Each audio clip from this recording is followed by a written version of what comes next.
Hello there everybody, Subara92 aka Nightmare, and welcome back to Steins Gate Zero. In the last episode we had, and I say this with all seriousness, Naked Suzuha beating the shit out of older Kagari.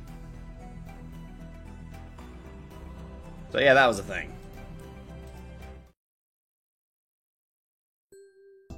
Okay. When July came, the sun shone down even harder on eastern Japan. Summer was truly here. The news had been saying for days that the heat island effect might make this the hottest summer in years. That or it's global warming. And then, on the first Sunday in July, I met with Maho in Akihabara. I was waiting. Oh, I hope she's okay. Jeez.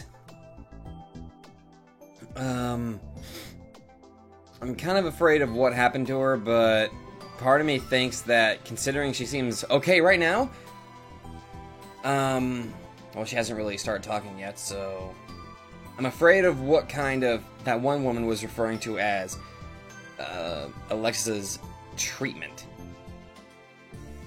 I'm kind of worried. I was waiting at the open cafe at the UPX when Maho arrived. She was a little late.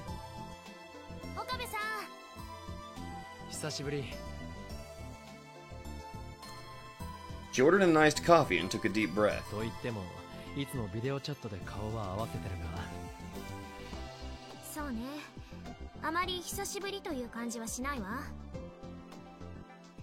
Her habit of paying no attention to her clothes or looks hadn't changed at all in the last 6 months.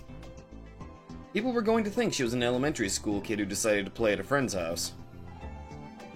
But it would upset her if I said that, so I never would.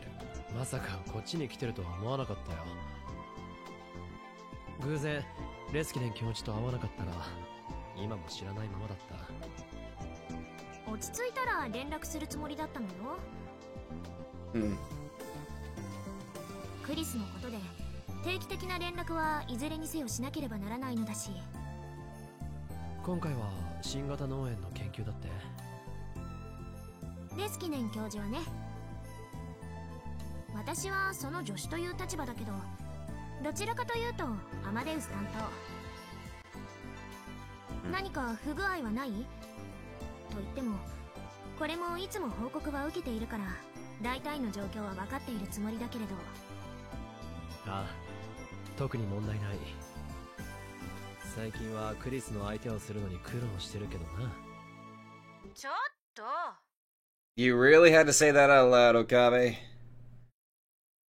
I heard a voice from my smartphone, which I'd placed on the table.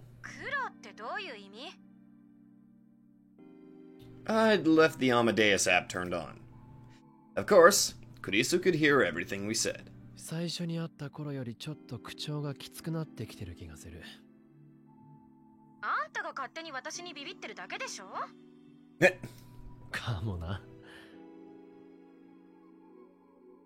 It was turning into our old relationship in the Alpha World line, where we'd fought all the time.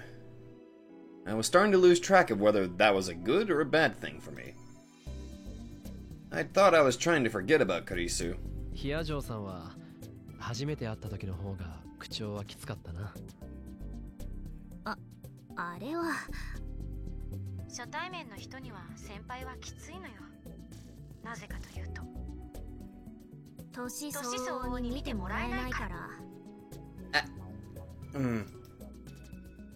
The two of them spoke in unison.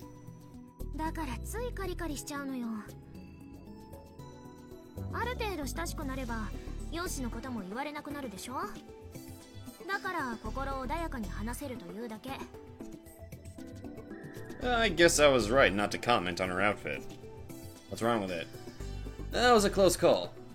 アマデウスの話に戻すけど、クリスの口調がきつくなったというのは面白い兆候だわ。私や教授の前では見せない一面なわけでしょ。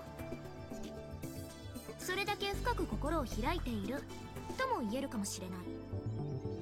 開いてません。Mao simply smiled and ignored her. そうした心の動きをプログラムとして解析できるから、私や教授と話しているだけでは決して見られなかった変化だわ。Considering how calm she is acting, part of me thinks that Alexis did do something to her.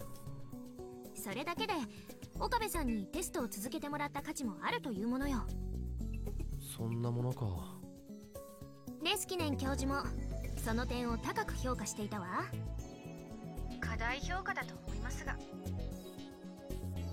実際私と話す時も文句や愚痴が多いですし、あまり男らしくないというか。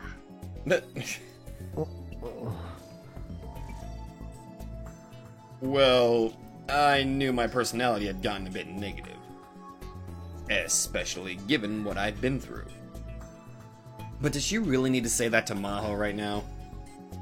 An eye for an eye it is, then. ちなみに今まで報告していなかったことがあるんだが。何かしら。これはおそらくヒアジョーさんやレスキネン教授も把握していないことだと思う。待って、あんた何の話をしようとしてるの？ Oh dear. 真帆先輩や教授が把握していないことって、私についての？栗ご飯とカメハメハといえばわかるか？ What? A few weeks ago, I'd actually searched for Kurigohan and Kamehameha on a whim. It was the handle Kurisu used as an A channel when she was still alive. From what I'd seen, the comment started in the summer of 2008, then abruptly stopped in July of 2010. And then started up again in December of that same year. Even now, in July 2011, they were still appearing. If it wasn't Kurisu's ghost, and it wasn't an imposter, then the one who could be writing those posts was... 岡部倫太郎さん、ちょっと二人だけで話をしましょうか。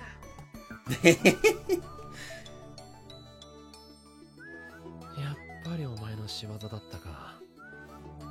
さすがに黙っているのはまずいんじゃないか。真帆先輩に報告するなんてもっとまずいわよ。なんで？私がアートチャンネルを見てることが一言も教えてないからに決まってるでしょ。堂々としていればいいじゃないか。アットチャンネルを見るのも書き込むのも別に犯罪じゃないんだし。そうだろ？アットチャンネラークリス。あんたね、次にその呼び方したらあることないことアットちゃんに書き込んでやるわよ。You sure about... Oh god, that's actually kind of dangerous. Mukabe, you might want to stop. それこそ犯罪一歩手前の行為だろ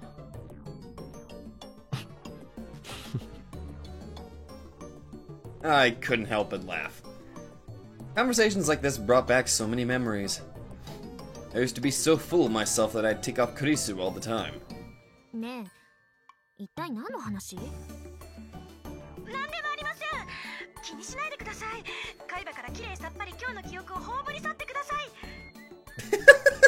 Okay, that's certainly one way of telling somebody to forget what just happened. 隠していたっていつかはバレるぞ。あんたはいいから黙りなさい。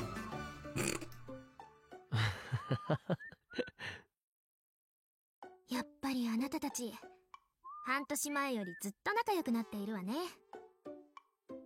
あ、先輩、すみません。え？どうして謝るの？いえ、せっかく岡部と真帆先輩久々に会ったのに私ばかり話してしまって。というわけで、あとはお二人でごゆっくりどうぞ。別にそんなつもりで言ったんじゃないわよ。それもこれも岡部が変なことを言い出したせいね。そうなのか。栗ご飯とカメハメハ。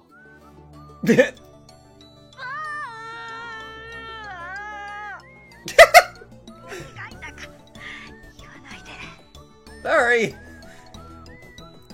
Just like the real Kurisu, she was strangely obsessed with hiding the fact that she was an A-channeler. ちょっと頭を冷やしたいので一度切りますね。失礼します。 Okay. And away she went. Kurisu disappeared from the screen. Kurisu had been kind of rude lately, so it felt good to have a chance to get back at her. If I overdid it, she was probably going to hold a grudge, so this was likely a good place to stop. 栗ご飯って何なのよ。どうしても知りたかったらクリスに聞いてくれ。 If I explained it, she'd probably get mad and refuse to talk to me again. それで今回はどれぐらいの間こっちに滞在することになりそうなんだ。前よりも長くなるかもしれないわね。レスキネン教授が研究している新型脳炎は未だに詳しいことがほとんど分かっていないようだから、もしかしたら私だけ先に帰らされる可能性もあるけど。時間があったらラボにも顔を出してみるといい。ダルやマユリもきっと喜ぶはずだ。マユリさんはともかく橋田さんはどうかしら。 Ma was finally starting to understand Daru's true nature. Speaking of Daru, he should be on a date with Amane Yuki right now. ちなみにクリスのノート PC はその後どうしたの？ Uh-oh. あれは破棄したよ。それが一番いい判断だったんだ。前にそう話しただろう。ええ、そうね。 She looked down, a sad expression on her face. I told her I was going to do it ahead of time, but it still must have upset her to see one of the last things she had to remember Kurisu by destroyed. Oh, and... okay, immediately to Suza. About half the seats at Go-Go Curry were full. It was Sunday, but it was also after 2 p.m., and so the lunchtime rush was over. Suza was sitting at the restaurant's far edge, a baseball cap pulled down over her face. She was hiding her face with the cap, and carefully watching a couple sitting nearby. Oh! Is he spying on their date? A cheerful employee put down 2 giant silver plates, or trays, more accurately, in front of them. Suza could see the other customers looking at them and whispering. The couple really stood out, after all. The man was a giant who looked like he ate major curry all the time, but the woman was slim, pretty, and looked very kind. The combination of huge man and slim woman was as unbalanced as the combination of pretty girl and major curry. Major Curry was big. He was huge. Any bigger than the beef bowl in Persona 4. Suza knew from experience. Massive silver trays were loaded with rice and curry, and topped with 2 fried cutlets, fried shrimp, sausage, a boiled egg, and a mountain of cabbage. There was 2 or 3 times as much curry as you'd find in a normal dish, and the toppings were just as big. Even a growing young boy would find it hard to eat them all.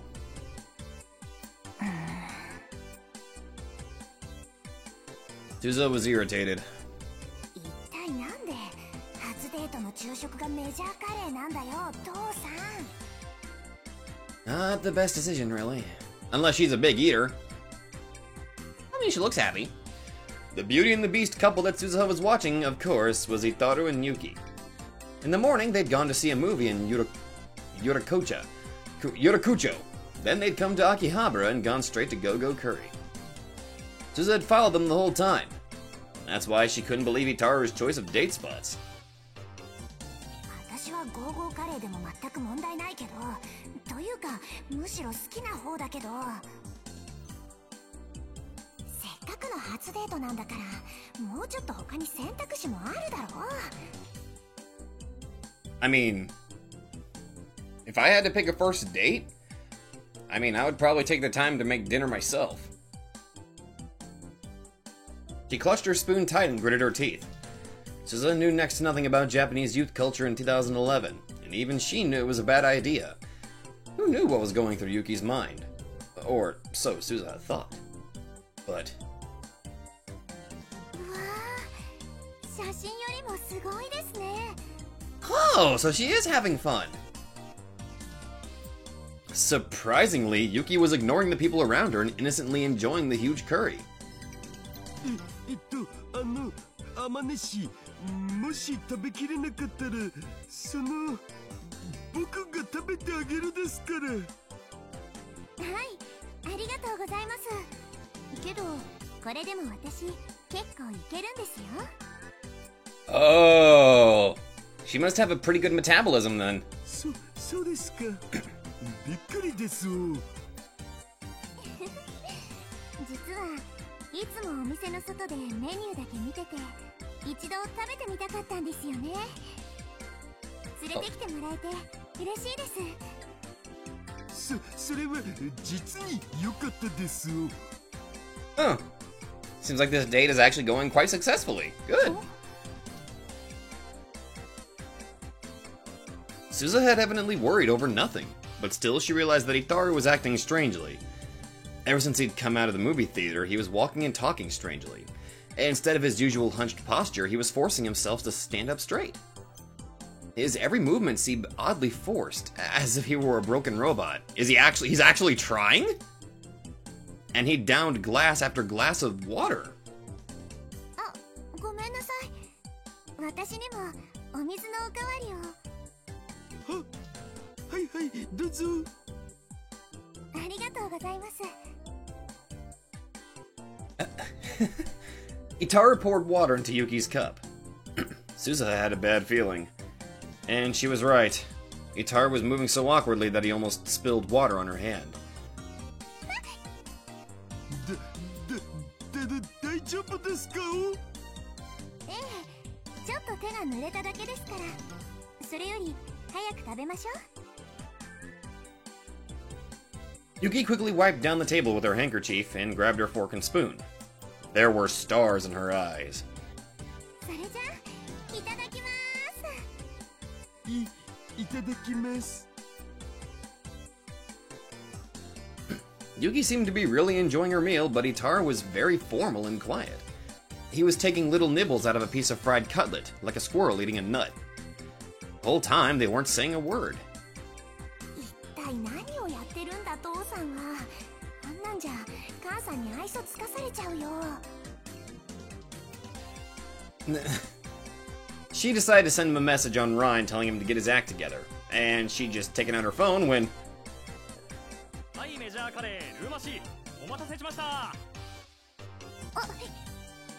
Huh? A huge plate was laid on the table in front of her. The other customers started murmuring again. Come to think of it, when she'd followed them into the store, she'd ordered her usual, major curry with extra roe, and then forgotten about it. Now everybody was going to focus on her. In a small shop like this, it was suicide. あら? Uh-oh! Just as she expected, her eyes met Yuki's. Oh boy. 鈴葉さん、いたんですか？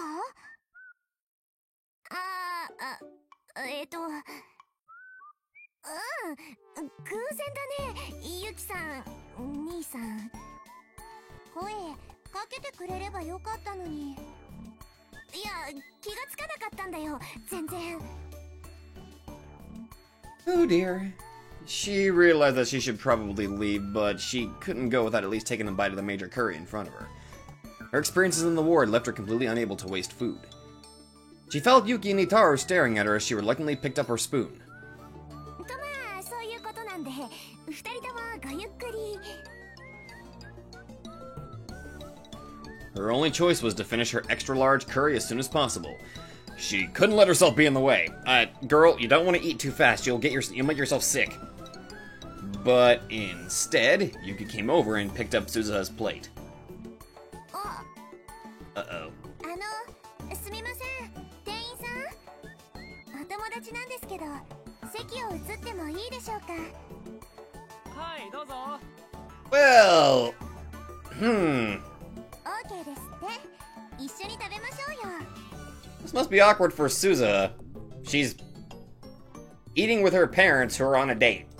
ちょっと、なんで？ And she's not even born yet. Now that I think about it, I don't even think the word awkward can properly describe that. なんでってほら鈴葉さんのメジャーカレーじゃないですか。これはぜひ勝負せねばと思って。 What? はあ？審判は橋田さんにやってもらいましょう。And before Suzuha could respond, Yuki had moved her plate over to their table.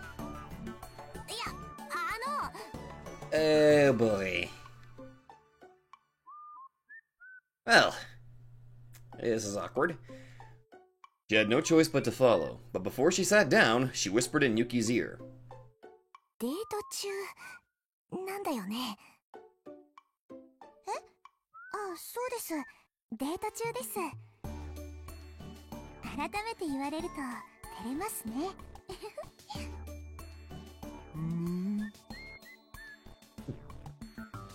Itaru didn't react at all, even though she was sure he'd overheard that. 私デートとかしたことないから詳しくないんだけどさ。デート中に他の女とカレーの早食い対決したりするもんなの？ I'm guessing this is a Norman Steins Gate, so yes. さあ、どうでしょう。でもほら、アニメとかコミックスとかにそういうのありません？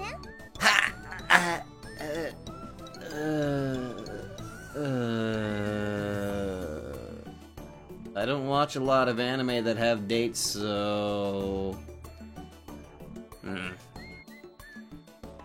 お兄ちゃんを取られたくない妹が彼女さんに向かって勝負だみたいなの。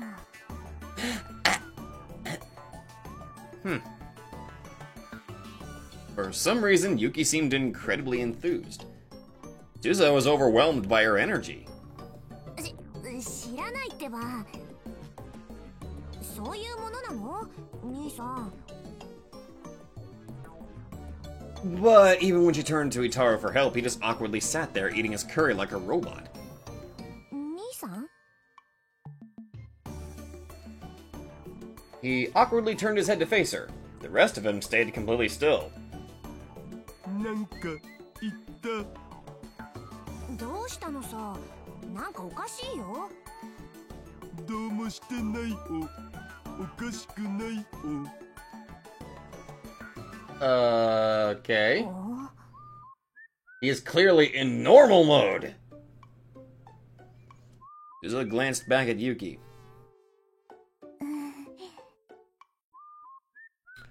And for the first time, Yuki looked concerned. Uh-oh. In the end, Yuki and Suzuha did have their curry eating contest, and surprisingly, both of them completely finished their meals. Suzuha won by a very small margin, but the battle was exciting enough that not only the other customers, but the staff as well were applauding at the end. But the whole time, Itaru kept eating by himself. Since this wasn't even a conversation, let alone a date, she sent Itaru home alone. Part of her wanted to demand Itaru explain himself right now, but she decided to talk to Yuki instead. She'd tried her best to avoid Yuki so far, in order to keep her identity a secret, but it was July now. She would be gone from this era very soon. This might be her last chance to talk to Yuki at all. 鈴葉さんがいてくれて助かりました。 Yuki sighed a little after Itaru left. 私、もしかしたら気に障るようなことをしちゃったのかもしれません。橋田さん、私といてもあんまり楽しくないみたいだったから。単に緊張してただけじゃないかな。でも映画を見る前は楽しそうにお話ししてくれてたんですよ。それが映画の後はすっかりよそよそしくなってしまって。私何か間違っちゃったのかな。 No, I'm just going to assume that was probably his first time having an actual date with, you know, an actual person. So he didn't really know how to act or react. I mean, this is Daru we're talking about. カレー屋さんに連れて行ってもらったのも私のリクエストだったんですけど、ずっとあの調子だったから、さすがにちょっと困ってしまって。それで偶然お店にいた鈴葉さんに助けを求めたというわけです。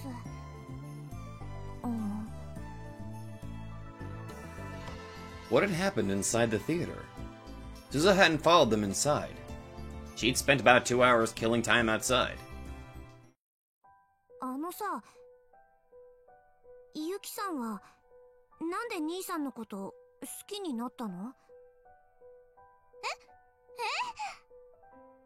？Simple question.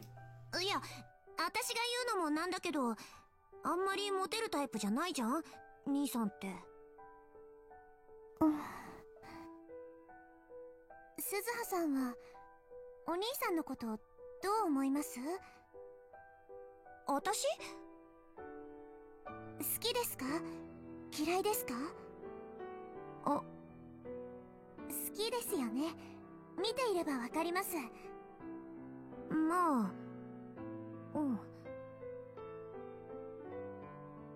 There were parts of him that she didn't like. But of course, she loved her dad. って、私のことは別にどうでもいいじゃないか。それで、ゆきさんは？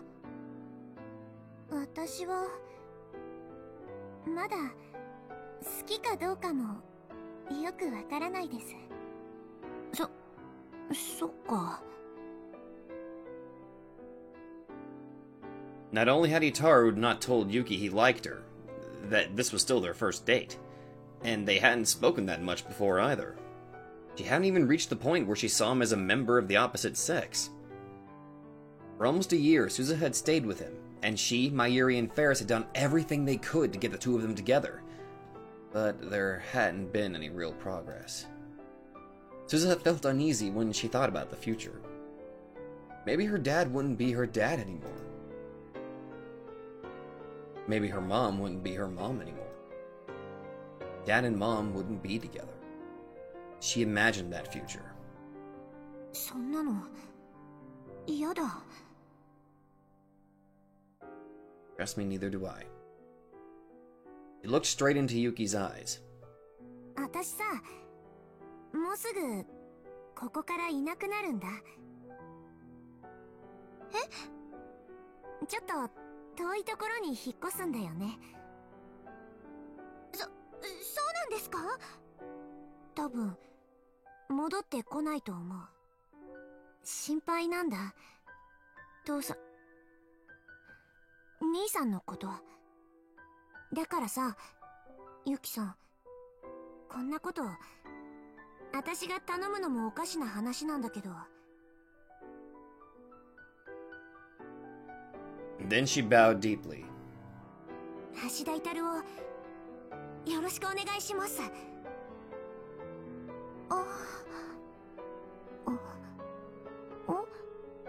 Hmm? There was no answer from Yuki. Suzuha looked up, afraid, and tried to gauge the expression on her face. She looked kind of lonely, and kind of sad. 私はどうしたいんでしょうね。Yuki whispered, and then Suzuha...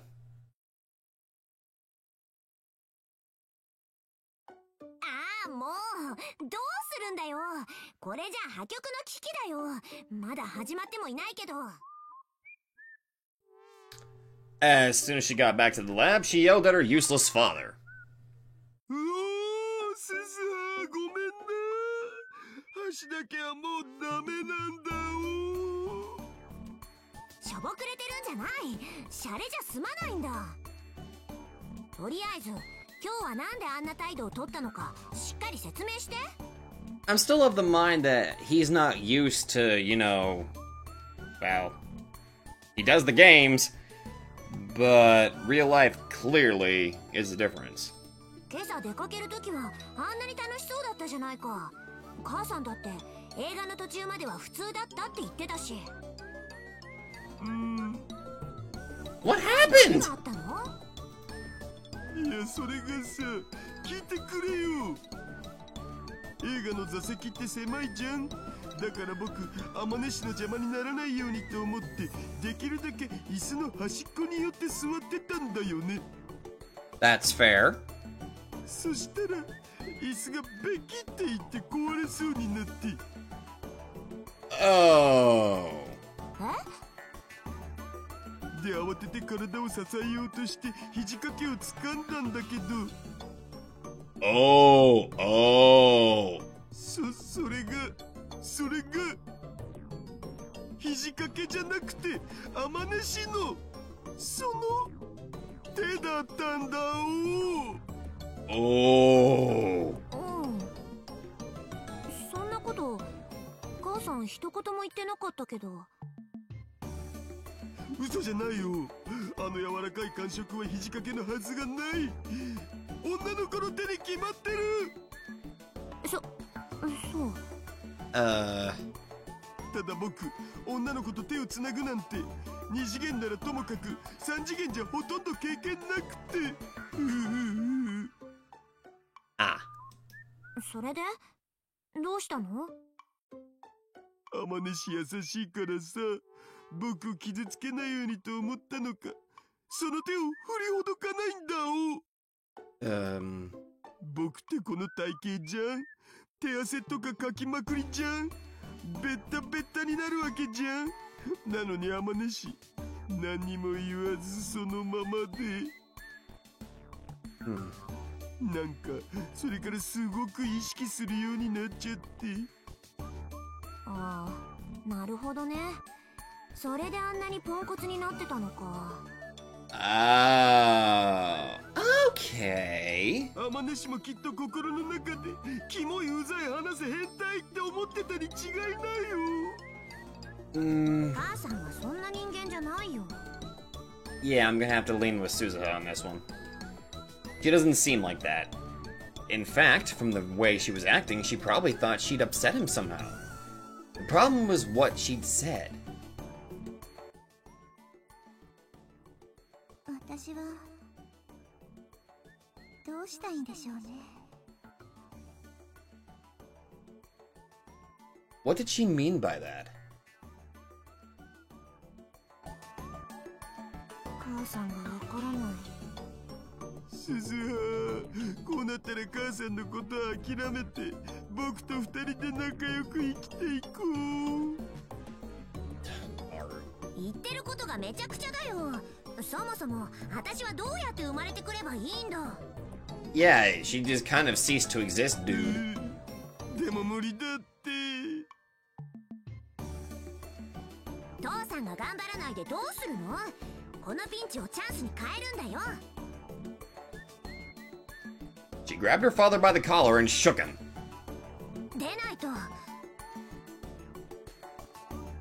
She remembered how sad Yuki had looked when they said goodbye.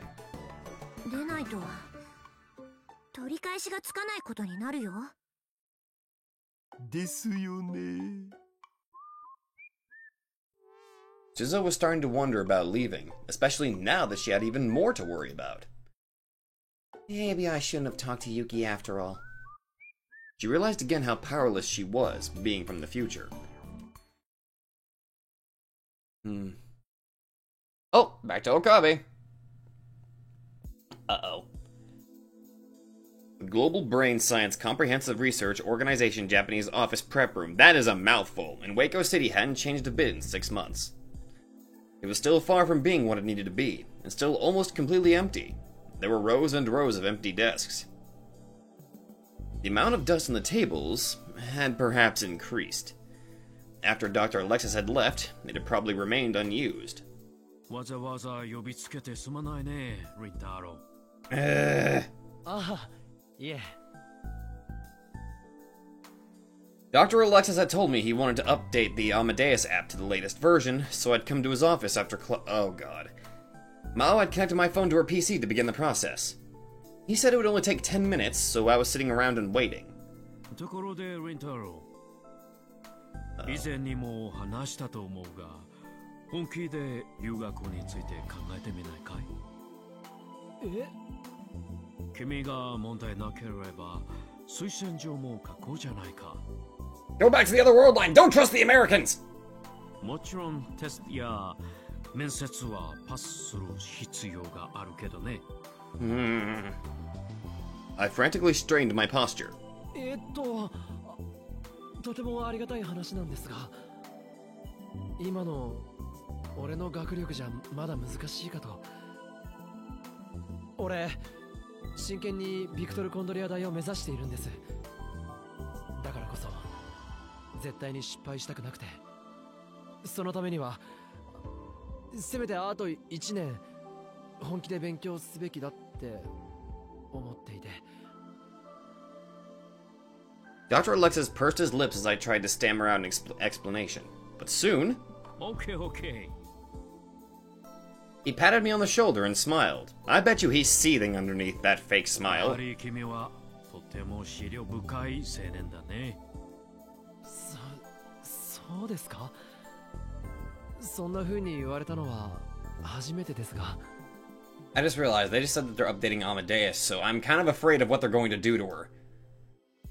Saying it was one thing, but maybe I was just a coward.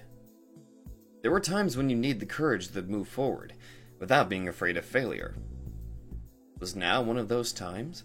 では、挑戦は来年かな？そうですね。Had I missed my chance? Would Dr. Alexis wait until next year? I started to get nervous. 根を詰めすぎるのも良くないよ。例えば大学を見学に行くだけでもモチベーションのアップにつながると思う。見学ですか？もしタイミングが合えば旅費は出すからぜひ一度一緒に行ってみないかい？そこまでしてもらえるなんてありがとうございます。Rintaro, come on, be a little paranoid here. もちろん私は次いつアメリカに帰れるかどうかわからないから時期については明言できないがね。はい。I bowed my head in gratitude. Beating Dr. Alexis was a real lucky break for me. Yay!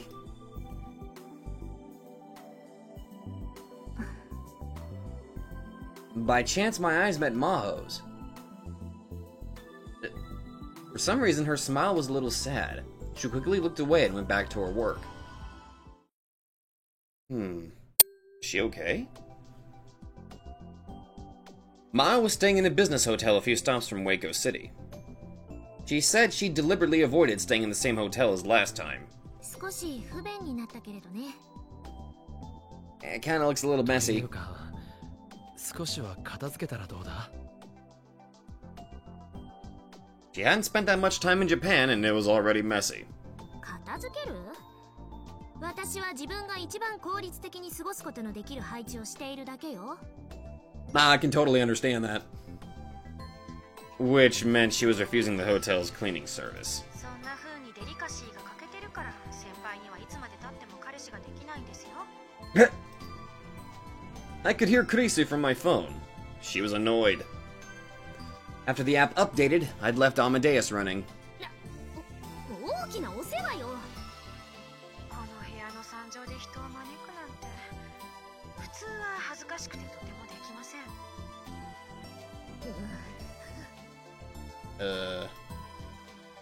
Well, cleaning wasn't a specialty of mine either. It wouldn't be right to give her too much of a hard time. それで俺に話って。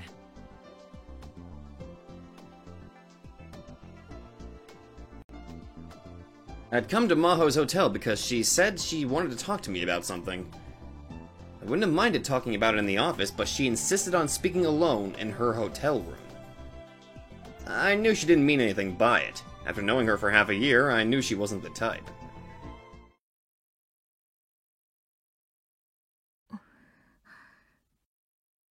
Maho looked like she was having trouble finding the words she wanted to say. あなたにまだ聞けていないから。クリスの事件の真相を。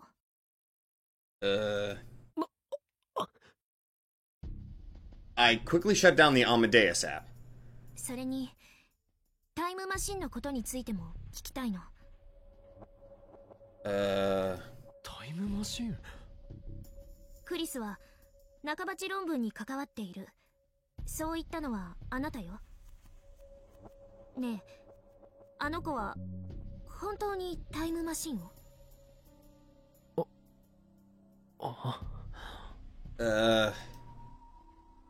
？How should I answer that? Last time, she'd been trying to decrypt Kurisu's laptop. I was willing to tell her what I'd experienced in order to get her to stop. In the end, I'd lost the chance, though. But things were different now. Kurisu's laptop was gone. There was no reason to bring it up anymore.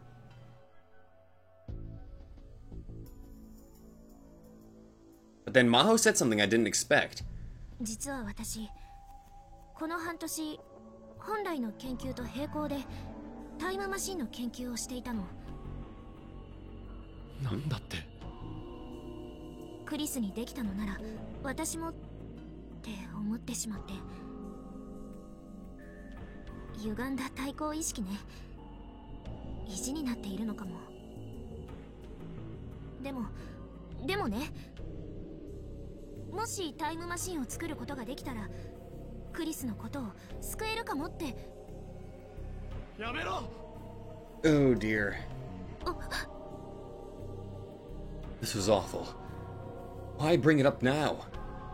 Maho was still haunted by Kurisu's death just as much as I was. バカなことは考えるな。Trust me. Okay, in this regard, you do not want to experience the shit that Rintaro went through, dude. 岡部さん。マキセクリスを救おうなんて考えるんじゃない。そんな可能性はゼロなんだ。神の摂理がそれを許さない。やっぱりあなた、やっぱり何か知っているのね。 Maho got closer to me. もしかして実現させたの？クリスはタイムマシンを完成させている。あなたはそれに乗ってすでに人類初のタイムトラベルを行ったんでしょ？そうなんだわ。根拠があって言っているのか？ I pretended to remain calm. Mao seemed shocked at her own words. ごめんなさい。私どうかしているわ。こんな妄想を口にするなんて。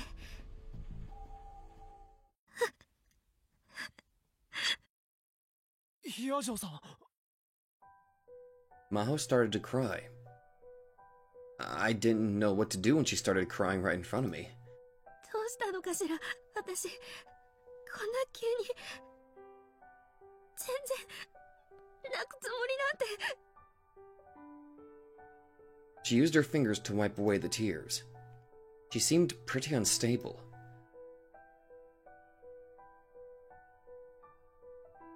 I could sense a lot more fragility than I'd seen before.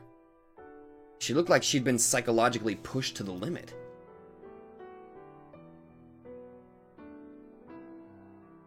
All the things she'd experienced must have taken a toll on her. When we were talking on video chat, I hadn't seen any signs of that at all. Should I tell her?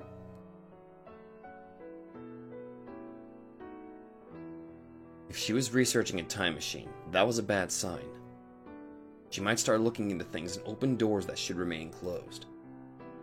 If that was the case, I should tell her what I experienced, and then have her give up, just like I did. わかった。俺が経験したことを話そう。絶対に誰にも他言無用だ。それともう一度これだけは言っておく。マキセ・クリスを救おうとは考えるな。いいな。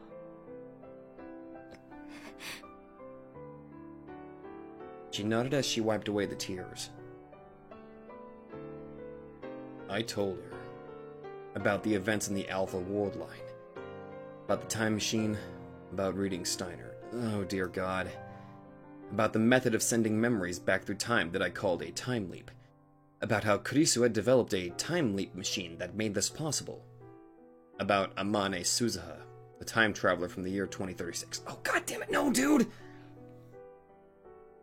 About the future Suzuha had told us about, in the Third World War. And about how the race to develop a time machine would set off that war. I told her all these things as matter-of-factly as I could. As for how Kurisu died, I couldn't tell her that. This is bad. When I told her everything, she fell silent for a bit.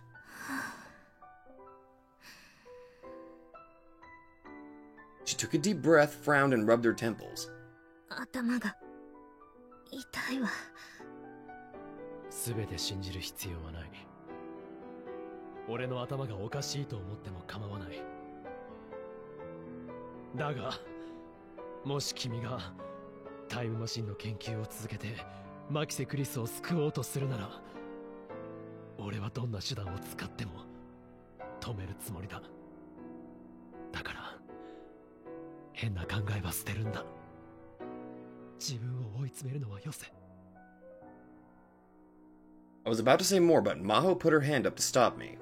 もう少し整理させて。あなたの言うリーディングシュタイナーって新型脳炎のことじゃないの？レスキネン教授が話していた症状と同じだわ。そうだな。そうかもしれない。レスキネン教授には話すべきかどうかまだ迷っているんだ。無用な混乱を招くかもしれないし。I'm honestly thinking that Maho might have been tempered with the way she's complaining about her, you know. 君はどう思う？私に聞かないで。Maho was still massaging her temples with her fingers. そうだな。すまない。あなたはクリスのノート PC を本当に破壊してしまったの？ああ、壊した。中身は見た？ロックの解除方法がわからなかったんだ。見ようがない。Even Daru said he couldn't do it. There was no way I could do it on my own. あなたはクリスが書いたタイムマシンに関するオリジナルの論文を読んだの？ いや。Mao kept asking me questions. She seemed to be in some kind of strange hurry. あなたはクリスがどうやってタイムリープマシンを完成させたか知っているの？おおよそはな。再現できる？どうだろうか。ダルの助けがあれば、あるいは。できるのね。Okay. 俺一人じゃ難しい。私なら。そんなことは考えるな。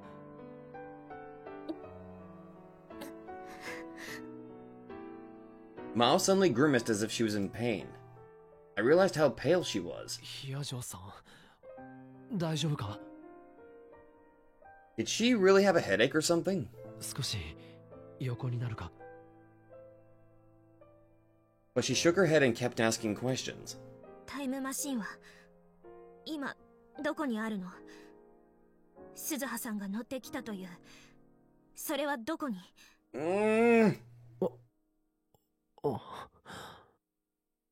どこなの？ I wasn't sure if I should say without Suzuha's permission. 秋葉原だ。Mao looked so desperate that I found myself answering her question. ラジカンの屋上に今もある。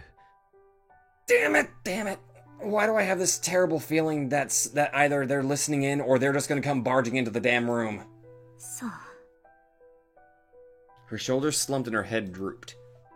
I was worried that she might ask to see it for herself, but maybe she really was sick. 本当に平気か？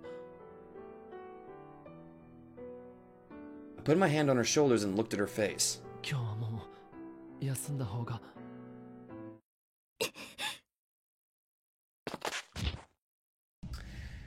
There was no warning at all. Maho's tiny body slammed into me. The force was enough to push me back to the wall.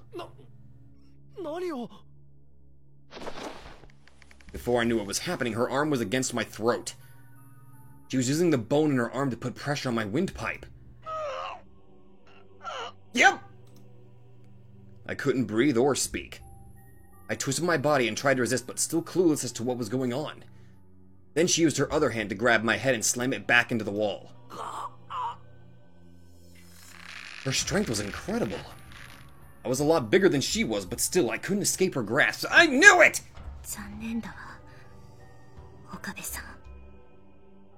Her voice was very dark and very cold. And suddenly she moaned again, and her face twisted in pain.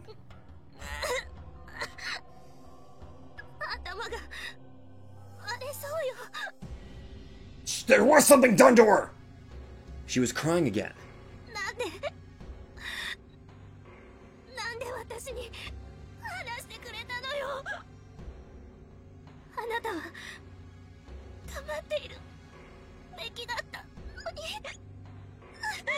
Is she actually fighting back?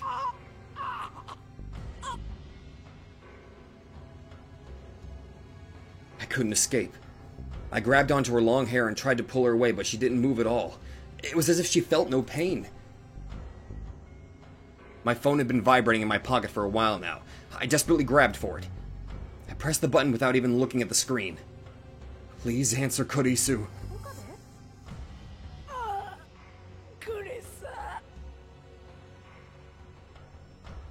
I was blacking out. Was I going to die here? Without even knowing why, Maho was trying to kill me? But the whole time she was strangling me, Maho looked like she was in so much pain. Wait, was she still crying? Before I could figure out if her tears were real or an act, I passed out.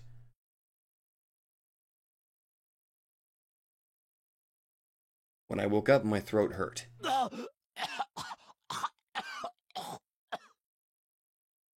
tried to cover my mouth with my hands, but something was keeping them from moving. Shit! I opened my eyes and saw that I was sitting in some kind of chair with my head facing downwards. Slowly raised my head. Hands were tied to the armrests with zip ties. When I tried to break out, the ties dug into my skin and hurt very badly.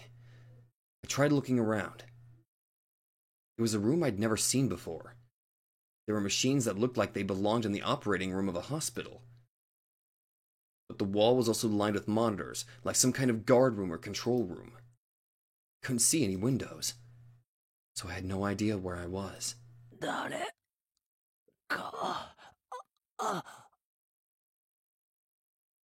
My throat hurt when I tried to talk. Then I remembered that Maho had almost killed me. Had she done that? I felt more confused than angry. Yeah, Rintaro. Mega sameta kai? There he is.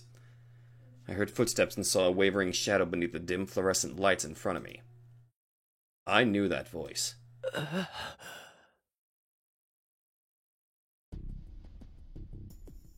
Leskinen. Kyoju. 気分はどうかな。喉が渇いたなら水を用意させるよ。When I looked again, I saw that he wasn't alone. There were several men behind him in black suits. They were looking at me without saying a word. All of them were holding guns. They looked like MIBs, and reminded me of the foreigners I'd almost ran into at Daru's shop 6 months ago.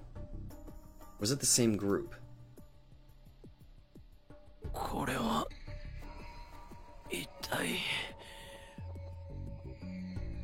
There were a lot of things I wanted to ask, but more than anything, I wanted to know why Dr. Alexis wasn't helping me. Of course, the first thing that came to my mind was the obvious answer. It was Dr. Alexis who had put me here, and Maho had captured me under his orders. I didn't want to think about that.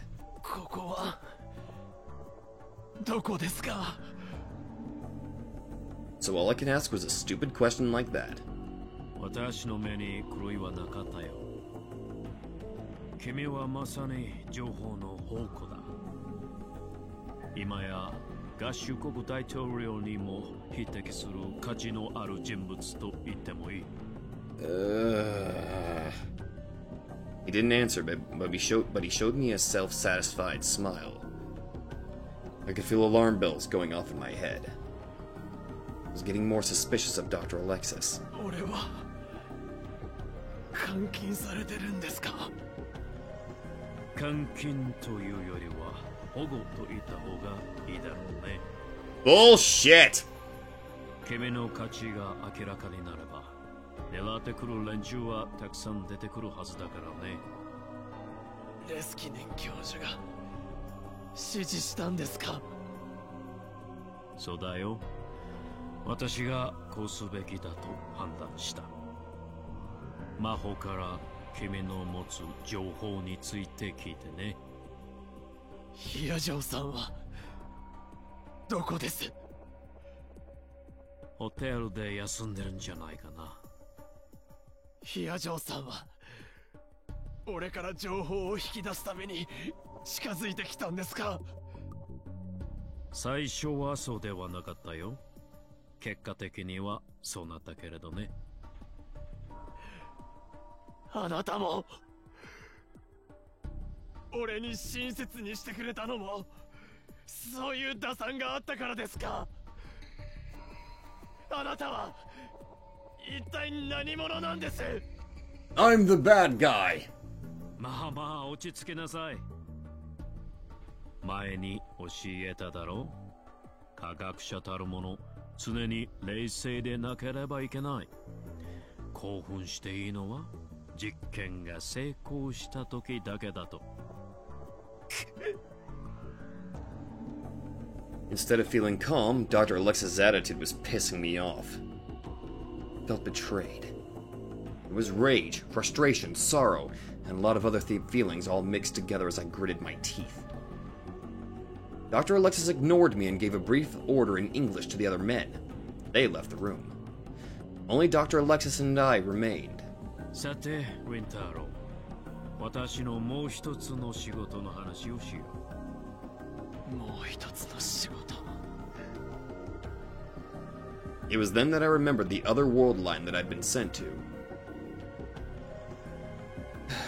Shimuyama had told me that an American organization had demanded that I be turned over. There it is. CIA か NSC か。Dr. Alexis only chuckled. 一緒にされては心外だな。彼らは無能な公務員の集まりだよ。君はストラテジック・フォーカス社というアメリカの民間情報機関を知っているかな？ Strategic Focus? ストラテジック・フォーカス社。I'd heard of them before, on a conspiracy theory site that the old me used to read all the time. ストラト4。Wait. Official name strategic. An American civilian intelligence company, sometimes called the Shadow CIA, has its own independent intelligence network that it uses to gather and analyze security information from around the globe. Many famous companies and military organizations sit on its board of advisors. They are a for-profit company with completely different ideals and policies from groups like Anonymous, who crack classified information, or WikiLeaks, which publishes public interest information from whistleblowers. There is a real information brokerage company named Strategic Forecasting Incorporated, based out of Texas. This company bears no relationship whatsoever with Strategic Focus. I remember reading that they'd acquired top-secret information on Russian ballistic missiles that even the CIA couldn't get, then sold it. The result was the destruction of the CIA's reputation. And, at the same time, the total reorganization of Russia's military strategy. I'd even heard rumors that during the Gulf and Iraq wars they'd obtained information about the warring countries faster than anyone, and spread it as needed. World governments supposedly called them the Shadow CIA. あなたがそのストラト4だって。でも脳科学研究所の主任研究員じゃ。本業はそっちだよ。もちろんね。ところで私はよくこういう説を唱える連中に出くわすんだ。人間は殺し合いをする猿である。人間の脳だけが大脳神秘質の発達によって狂った信仰や野望を持つようになり、そのせいで戦争が起きる。だが私はそうした説を聞くたびに思うのさ。そんなバカみたいな考え方は受け入れられない。でたらめだとね。ではなぜ人間同士の不毛な戦争がいつまでも終わらないのか。わかるかな、レンタロウ。それはね、情報のせいなんだよ。人間は誰しもあるコミュニティに属している軍隊だ。個人個人は自主的に行動しているつもりでいても、実は全ての脳はそのコミュニティに流布されている情報によってつながっている。そして一つの群れとして生きることを余儀なくされているのさ。例を挙げてみよう。そうだな。例えは悪いが、ヨーロッパのある国が行った人類史上最悪の大虐殺は何も中世の魔女狩りの時代に起こった出来事じゃない。20世紀も半ば、すでに原子爆弾すら作られていた、そんな時代の話なんだよ。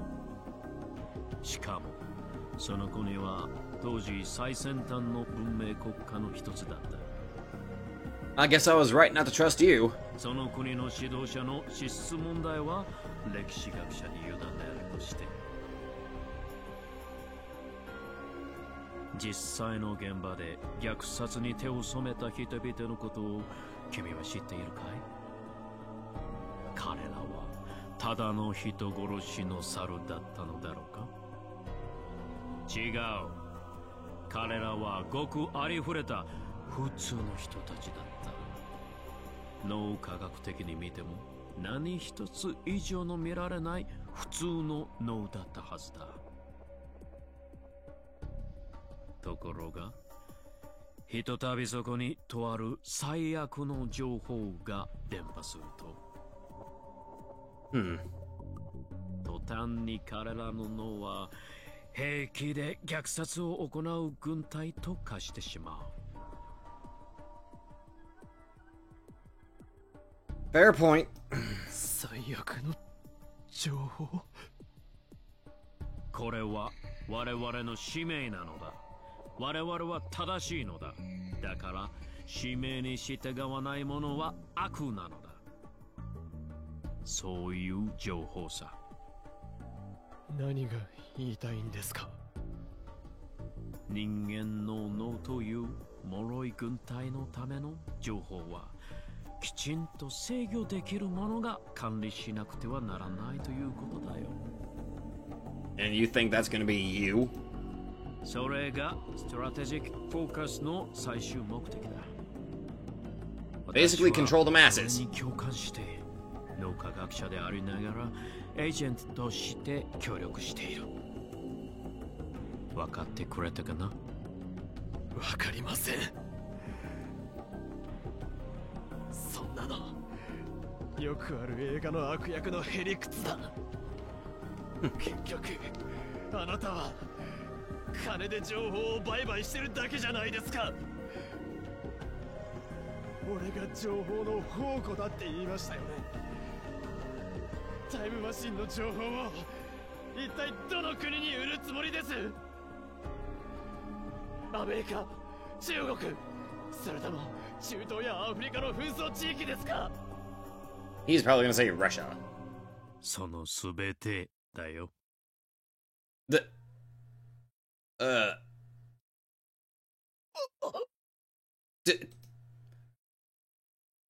Alexis shrugged his shoulders and quietly laughed. 核兵器と同じさ。抑止力としてあらゆる国に必要だと思っている。But nuclear weapons aren't needed. タイムマシンは核兵器なんかとはわけが違う。 You're right about that. それが使われたかどうか誰も気づかない。もしかしたら使った本人さえも気づかないうちに世界は改変されてしまうんだ。抑止力になんかならない。どの国も誰がどう世界線をいじったのかすら感知できないまま狂ったように改変を続けるでしょう。永遠に。その通り。タイムマシンは核兵器以上にデリケートだ。だからこそ君たちの能力が必要となる。You intend to use these people with the reading Steiner to just your advantage? 君は確かReading Steiner と名付けたそうだね。どうやら新型脳炎とほぼ同じ症例だとか。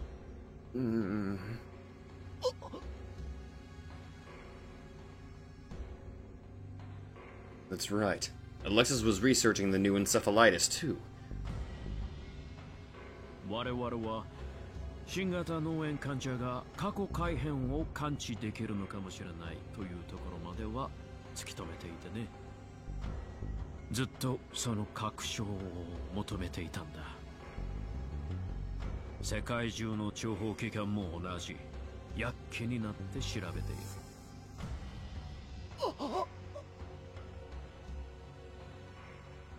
The sad part is, this is actually kind of extremely realistic. Considering how messed up the government, almost every single government around the world is, they really would not care about the consequences of doing something this dangerous. If they could have the technology and the ability to actually, control said technology, as well as people who could tell the differences, these governments really would not give two shits how many lives they ruined. I'd always had the wrong idea. I thought that the reason the new encephalitis patients were being brought together was just to give them meaningless treatment. But I was naive. Too naive. Alexis and Stratford's goal was to gather people with reading Steiner and study them.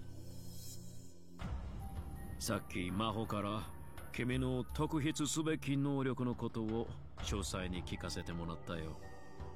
本来君からはクリスの失われた成果について聞き出せればそれでいいと思っていたが、新型脳炎の情報まで出てくるとは。君は最高だよ。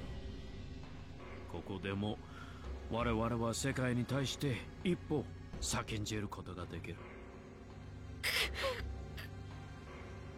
というか、君はどうしてもっと早く私にその能力のことを話してくれなかったんだい。そうすれば君の友人勝美の脳もあそこまでいろいろといじくらないで済んだのに。 What? What? Katsumi. Nakase Katsumi. Did he mean Fubuki? What did you do to her? それに君が話してくれていたなら魔法の脳に施術をすることもなかったんだ。ヒアジョさんまで。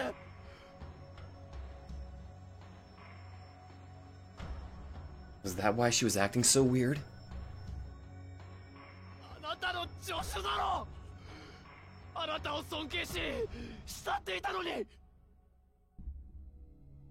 そんな人体実験みたいな真似をよくも。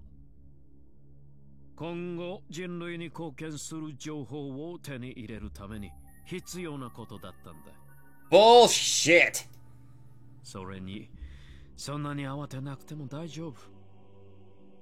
魔法も勝美も将来少し脳機能に障害が残る程度で済むはずだ。あんた狂ってる。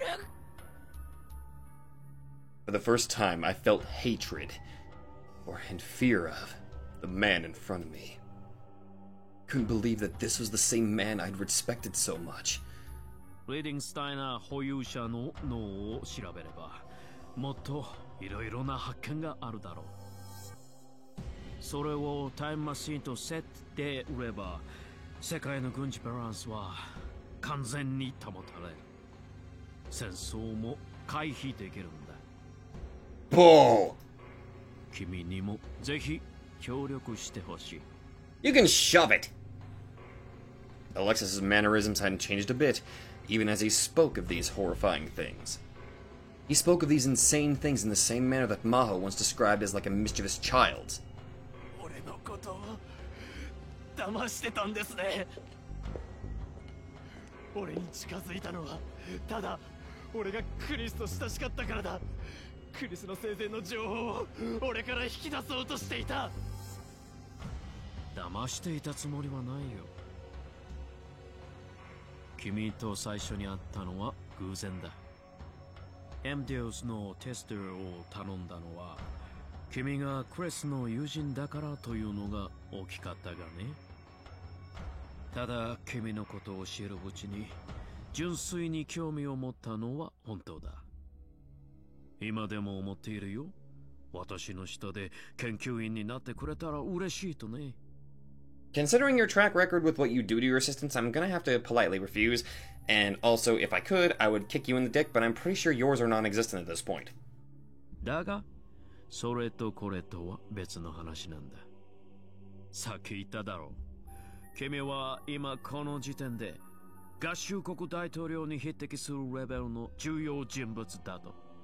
Considering how you're treating me, yeah. 私個人の考えよりも我々の仕事を優先せざるを得ないんだ。未来の人類の平和のために。残念だ、リンタロウ。そして楽しみでもある。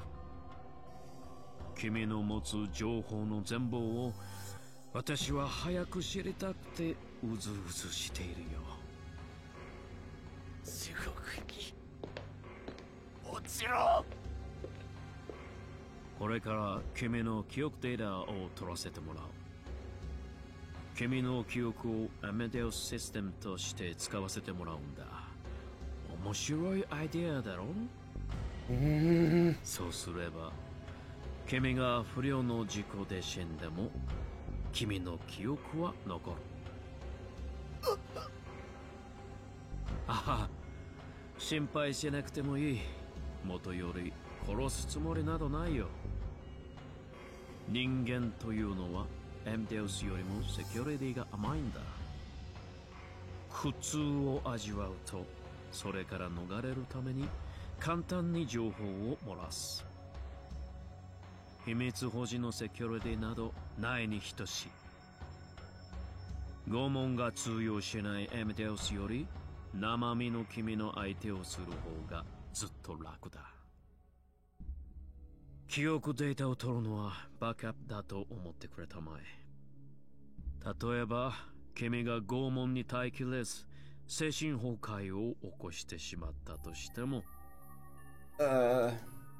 近い将来記憶データを君の脳にダウンロードして回復させることもできるからね。君も私の講演に参加していたから知っているだろう。まず記憶データの取得。God, Okabe just can't catch a break. その後で君自身からいろいろなことを教えてもらう予定だ。忙しくなるぞ。さあ、リラックスして。そうでないとデータを正常に取得できないからね。レスキーあんたはそんな顔をしても誰も助けには来ない。ここは我々ストラット4が管理する場所だからね。我々以外には誰も知らない。誰もだ。I was too stunned to think. There was nowhere to run. My knees shook in terror as I imagined what was about to happen to me.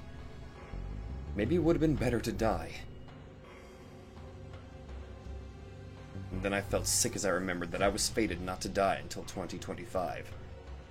If no amount of torture could kill me, this was literally hell.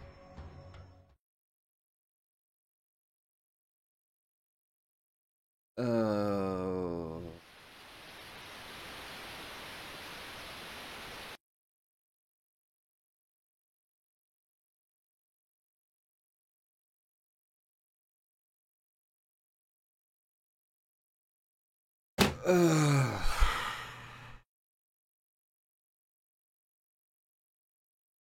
Well, this one from Happy and took an immensely dark turn. That was bound to happen, though. I just didn't expect it to happen this fucking soon. And now I'm gonna be spending an entire week worrying about Okabe. And also Maho. Ironically, maybe he should not have told Okabe about that, but I think it's a good thing that he kind of did tell Okabe. Because now he kind of understands that she wasn't doing that because she wanted to. She was mentally forced to. And the way that she was clearly struggling to fight back, that kind of gives me some hope that it is possible to fight back against whatever, mental torment is kind of put on your brain. And now I'm going to be spending an entire week worrying about Okabe. God damn you, Steins Gate Zero! Ugh. Went from freaking sad scientist. I'm sorry. Let's review Steins Gate. Went from mad scientist to sad scientist to freaking sad, the glad scientist, and now I can't think of a word that actually rhymes with that. So